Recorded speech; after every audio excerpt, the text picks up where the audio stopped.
Secretary of State Marco Rubio meeting with India's Prime Minister today, just 1 week after President Trump's meeting with Chinese President Xi Jinping.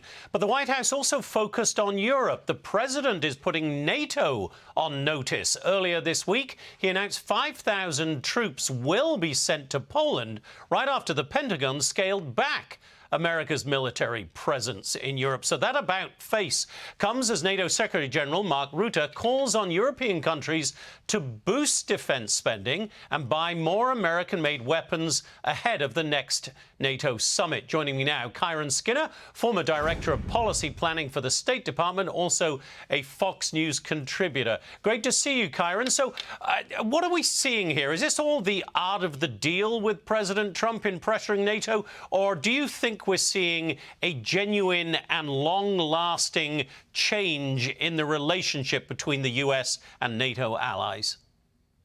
I think we're seeing a major restructuring of the NATO alliance, and not all of it is due to President Trump, though Secretary Rubio was very clear, firm, and unvarnished in his comments that the U.S. has been reassessing its global commitments, and that NATO and Europe more broadly can expect a lighter U.S. footprint going forward, given the sheer amount of commitments the U.S. has around the world. I think that was a major takeaway from this summit.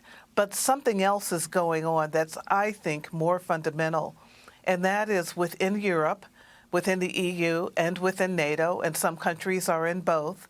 There is a debate, disagreement, conversation, however you want to put it, about the Ukraine war. There's not equal burden sharing, and not all nations are happy with it. The Baltics, the Nordic states, the Netherlands, and Poland are carrying much of the burden to support Ukraine. And they would like to see a better distribution of the responsibility. Meanwhile, the Secretary General, Mark Rutte of NATO, wants to dramatically increase aid to Ukraine from about $45 billion in the past year to really triple that amount going forward. So, but Kiron, who will pay? What does... I get the impression that there's a certain gentleman sitting in the Kremlin in Moscow thinking, hey, this is good for me. Is it? I don't think so, because war often it makes nations do better on many fronts. They innovate. They come up with technological solutions. For example, Estonia, it can't defend itself as a military force against Russia, but it has increased its technological skill. So Putin has unleashed on Europe some big decisions around its own defense. The debates are taking place. The burden sharing is not exactly equal, but the technological commitments, the commitments to a more robust defense industrial base, all of that's happening, and that's not good for Putin. All right.